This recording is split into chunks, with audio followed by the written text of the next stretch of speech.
uso das metodologias ágeis no desenvolvimento de um jogo tem se mostrado muito eficaz por ser um desenvolvimento específico, é um desenvolvimento muito particular e está muito sujeito a mudanças. E as metodologias ágeis são voltadas para isso, para não ter aquele cronograma clássico tradicional de um desenvolvimento do início ao fim.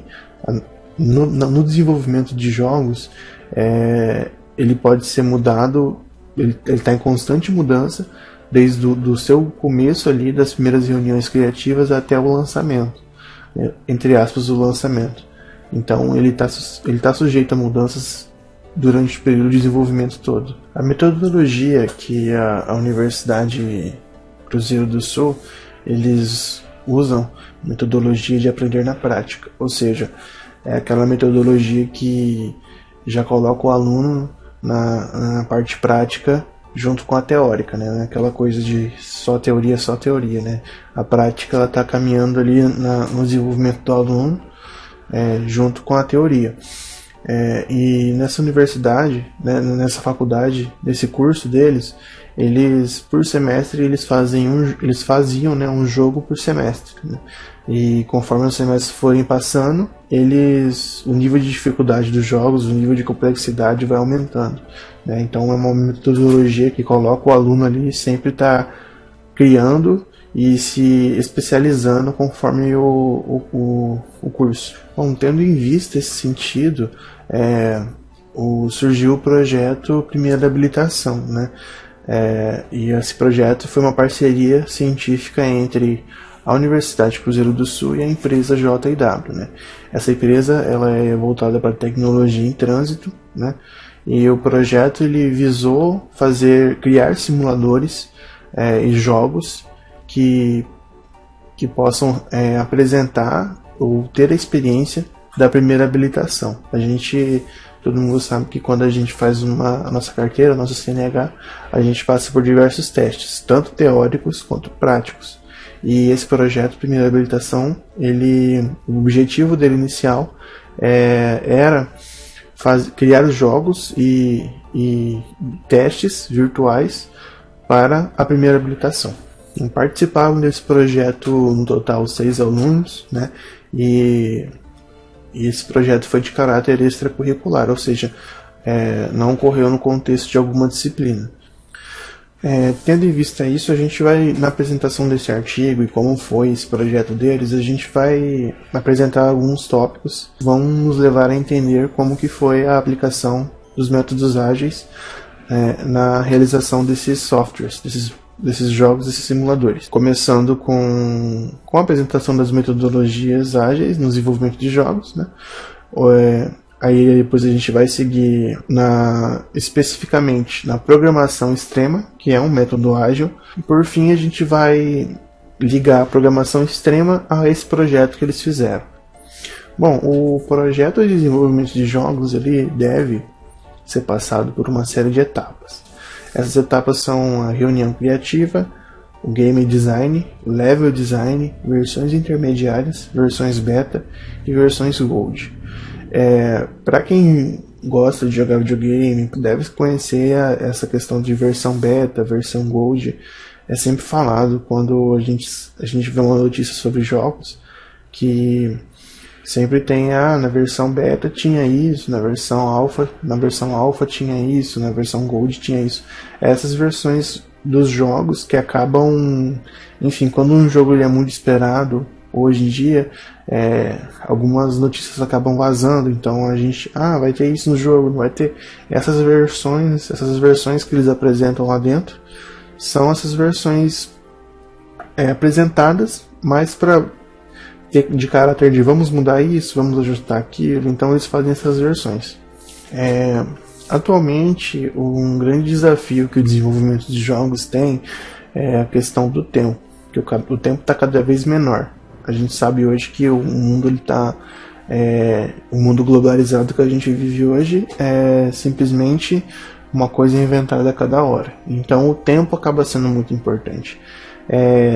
E a metodologia clássica da engenharia de software ela vem sendo um pouco inviável na aplicação e no desenvolvimento de jogos. A metodologia ágil ela vem sendo uma solução efetiva. Metodologias ágeis elas minimizam os riscos através do desenvolvimento de software em interações, né? Interações com tempo curto. Então a equipe ela está em constante interação ao longo do desenvolvimento. Isso faz com que não exista um ponto, uma cabeça só pensante no projeto. Todo mundo participa e todo mundo está ali para apresentar ideias de mudanças, de adição de alguma coisa, e para que o projeto se encaminhe em menos tempo e de forma flexível. Os projetos de jogos digitais eles demonstram ser adequados ao uso de metodologias ágeis. Por quê? Porque são aplicações de domínio restritos. Elas estão sempre sujeitas, como eu falei, sujeitas a mudanças com requisitos específicos. Então, um desenvolvimento de um jogo, ele, por exemplo, tem jogos que começam o desenvolvimento de uma maneira e no final do desenvolvimento, eu acho que boa parte das ideias lá do começo já não foram usadas ou ideias novas foram adicionadas. É uma constante mudança.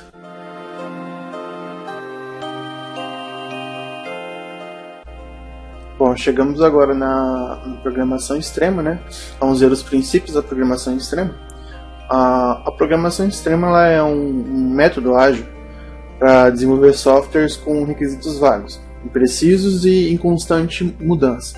Então, para o desenvolvimento de jogos digitais, a programação extrema ela é um método ágil bem versátil. Por quê? Porque no desenvolvimento de um jogo, ele, como eu sempre saliento aqui, ele está em constante mudança. Então, a metodologia ágil ela tem os padrões, né? Os princípios da metodologia ágil volta para o desenvolvimento ela gira em volta do desenvolvimento em constante mudança. Então, ela tem valores, ela tem boas práticas ali que são voltadas para essas mudanças, né? Ela tem seus valores fundamentais, que são comunicação, simplicidade, feedback e coragem. Então, a partir desses valores, ela presta por um feedback rápido, então presume simplicidade, mudanças incrementais, abraçar mudanças e trabalho de qualidade. Então, na programação extrema, né, a diminuição de objetivo, as funcionalidades menos valiosas, elas são adiadas ou canceladas. Para que o controle de qualidade em programação extrema seja alcançado, existe um conjunto de boas práticas para serem seguidos, né? Então, existe os princípios, como eu falei, né, feedback, coragem, simplicidade. Aí, juntando com isso, existe um conjunto aqui de boas práticas para ser seguido para que chegue a uma qualidade, o software chegue a uma boa qualidade. A primeira boa prática é o jogo do planejamento, né? Como eu falei, a equipe ela gira em torno de interações, né? Então, essas interações temporais elas podem ser mensal, semanal, quinzenal. Isso vai do tamanho do projeto. Então aqui no projeto da primeira habilitação foram interações semanais, né? Então no início de cada semana os desenvolvedores e o cliente se reúnem e eles priorizam as funcionalidades, os objetivos, os planos, né, do software, né? O que o software tem de importante ao menos importante. O cliente ele é essencial porque ele sempre vai ficar sabendo o que vai acontecer. O objetivo do projeto ele é sempre reavaliado semanalmente. Por conta disso, o objetivo é feito por um contrato negociável, né? Isso aí já é bem diferente, né, das formas tradicionais. Como o projeto está em constante mudança, esse contrato ele também é negociável ali. Então eles têm que colocar isso aí num contrato. No caso desse projeto, o cliente ele é apresentado pelo professor. A próxima boa prática ela é apresentada como pequenas versões. Essas pequenas versões, como eu falei lá atrás, é a liberação de pequenas versões funcionais do projeto, para mostrar para o cliente o que eles estão desenvolvendo, né? E em questão de jogos digitais, essas versões elas são chamadas de demos, game demos. Você já deve ter falado, tem a demo desse jogo, ou a tal empresa lançou a demo do jogo que eles querem lançar. Sempre tem isso hoje em dia no mercado dos jogos digitais. A próxima boa prática é a metáfora. A metáfora, ela é importante porque o cliente, ele não entende, muitas vezes o cliente acaba não entendendo, não entende de programação, não entende de modelagem, enfim. A metáfora ela é feita para traduzir a linguagem dos desenvolvedores para com o cliente, né? Então, assim, começando com o conceito de tempo. O conceito de tempo para um programador, ela é bem diferente do conceito de tempo para um executivo, por exemplo. Então, na metáfora, na reunião, assim, quando a metáfora é abordada, ocorre essa tradução entre os conceitos. No contexto do projeto, a metáfora não foi tão necessária porque o cliente era o professor, mas o artigo ele aborda a questão de colocar um professor de uma área diferente para que os alunos eles possam praticar a metáfora, né? Ver como funciona essa questão de tradução de significados do desenvolvedor por cliente. A próxima boa prática é a simplicidade, né? Projeto simples. A simplicidade é um dos princípios da programação extrema. Então, um erro que acontece nessa prática é a confusão por parte dos programadores de código simples e código fácil. Nem sempre o código mais fácil a ser desenvolvido levará a uma solução mais simples por parte do projeto. Esse controle de simplicidade no projeto nem sempre é uma tarefa fácil. Então, o projeto tem que ser simples, né? Entre aspas, claro, simples, para que todos os programadores, todos os desenvolvedores entendam o código. A equipe coesa, né, que é a próxima boa prática, é ter uma equipe coesa. Então, essa equipe ela é formada pelo cliente e pela equipe de desenvolvimento. O cliente e essa equipe de desenvolvimento eles têm que estar em constante sintonia, né? Então as ideias, os princípios, as formas de desenvolvimento têm que estar de acordo com o cliente e com a equipe de desenvolvimento. Normalmente quem está começando na programação extrema ou está começando um projeto de desenvolvimento, é recomendável que não seja uma equipe tão numerosa. Testes de aceitação, né? São testes construídos pelo cliente, né? Em conjunto com outros testadores para aceitar um determinado requisito do sistema. No projeto desse artigo, eles usaram outros professores, né, que ministram as aulas do semestre que eles estão. Então, outros professores testaram o sistema, fizeram esses testes, deram sua opinião, e assim as opiniões foram adicionadas ideias e tiradas ideias dentro do projeto de acordo com esses testes. É um ritmo sustentável, uma boa prática abordada em programação extrema, onde trabalhar com qualidade, né? Então busca ter um ritmo de trabalho saudável, sem esforços extremos, né? Até porque um esforço extremo ele pode atrapalhar na criatividade, no desempenho de um programador. Vou dar um exemplo aqui muito interessante em grandes empresas de desenvolvimento de jogos e desenvolvimento de animações, na Pixar, na Disney, nas empresas de desenvolvimento de jogos como a Ubisoft, Rockstar. É conhecido que lá dentro, geralmente, muitos dos programadores e desenvolvedores, eles podem trabalhar, digamos que assim, eles trabalham com uma roupa à vontade, tem área de descanso, eles têm o tempo que eles podem ali jogar um videogame, tem um tempo de lazer dentro da empresa para que não seja uma coisa muito maçante, não seja uma coisa muito extrema, um trabalho duro, assim, porque uma mente cansada, isso aí atrapalha muito no entendimento de um código, na criatividade, na criação de algo. A próxima boa prática são as reuniões em pé, né? Essas reuniões em pé, elas são reuniões rápidas que servem para não perder o foco, né? Então, elas são feitas em pé, como o próprio nome diz, e elas são feitas ali para abordar as ideias já trabalhadas e as ideias que vão ser trabalhadas ainda. Então, ela ali é uma reunião rápida para todo mundo se atentar no que deve ser feito, e no contexto do artigo, essas reuniões elas foram feitas no início de cada aula. A próxima boa prática é a pós-coletiva. O código-fonte ele não tem dono, né? Então todas as partes da equipe, todas as partes da equipe têm amplo acesso ao código. Ninguém precisa solicitar permissão para ninguém para poder modificar o mesmo. Então, recomenda-se o uso de um repositório de versões, né? Acesso público aos integrantes da equipe. Bom, próxima boa prática é programação em pares. Como o nome diz, é uma programação feita em dupla, né? Ou seja, duas pessoas estão na frente de um computador programando, né?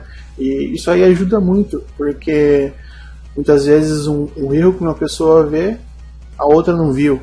Então, se uma pessoa erra, a que está do lado percebe que ela errou, as duas ali estão revisando o código, né? E no contexto de jogos, essa boa prática ela pode ser aplicada em todos os setores, né?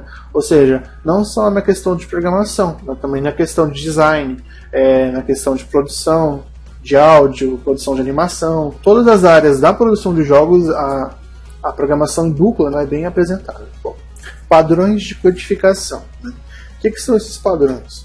A equipe de desenvolvimento ela precisa estabelecer regras para que exista um padrão dentro do código. Então, se uma terceira pessoa que não esteja na equipe olhar esse código, ela vai pensar que uma pessoa só programou. No contexto do artigo, esse padrão ele foi pré-estabelecido pelo professor, né? Então, a questão ali de variáveis, a questão de, enfim, várias coisas. A gente pode, quem é programador sabe que um código ele pode estar funcionando, porém ele pode estar extremamente bagunçado. Então você não sabe se foi uma pessoa só que programou, se foi duas, três, enfim.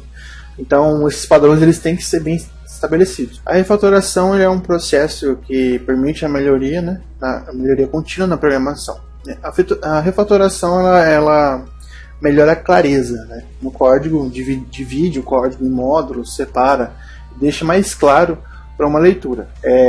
Eu vi nas minhas pesquisas uma charge que ilustrava muito bem a refatoração, né? Uma pessoa, ela olha a cozinha, uma cozinha toda bagunçada, né? Louça, cadeira, tudo no chão, enfim, armário tudo aberto. E aí o outro desenho no lado assim tinha a mesa tudo certinho, as coisas todas arrumadas e organizadas. A cozinha era a mesma, os objetos que estavam dentro da cozinha eram os mesmos, porém um estava organizado e outro não, né? Então isso aí ilustra muito bem o que é a refatoração. Ou seja, um código ele pode estar, entre aspas, bagunçado, pode estar rodando, pode estar executando, compilando certinho, porém, se uma pessoa bater o olho ali no código, um desenvolvedor bater o olho, ele vai ter que estudar esse código passo a passo para ver o que está acontecendo, né? Então, quando você refatora um código, você facilita a leitura dele. Então, se um código está bem organizado, um programador ele vai bater o olho e vai ver o que está acontecendo no código, os comentários, os módulos, né, cada função dividida ali, devidamente organizada, né? Então isso aí é refatorar. Integração contínua. A integração contínua é quando, como a programação extrema é baseada ali em interações, sempre quando existe uma nova função, uma coisa a ser integrada, nunca pode se esperar a outra interação para integrar isso. Teve aquela ideia de aplicação, aplique o quanto antes isso ao código. Isso aí ajuda a resolver conflitos ou resolver possíveis erros, né? Então, sempre que for modificar o código, ele tem que ser modificado em tempo real, né? Isso aí mostra o desenvolvimento assim contínuo do projeto. Num contexto do artigo, essa integração contínua ele foi acompanhada de forma muito precisa pelo professor. Os encontros eles foram feitos 2 vezes por semana, né? Essa continuidade da integração ajudou no controle do projeto.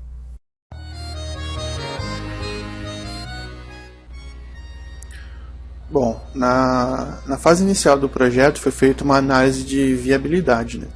E nessa análise foi definido o prazo e o custo. Com essa análise foi acordado com o cliente que o jogo seria desenvolvido em 4 meses e que a empresa contrataria 6 alunos. O processo de seleção desses alunos foi feito por entrevista, né? E essa entrevista foi retirada as informações de interesse, de disponibilidade de cada aluno e com essa entrevista 6 alunos foram selecionados. E dessa forma, né, com 6 alunos no desenvolvimento e esse prazo de 4 meses, né, a programação extrema foi decidida, né, como objeto de utilização.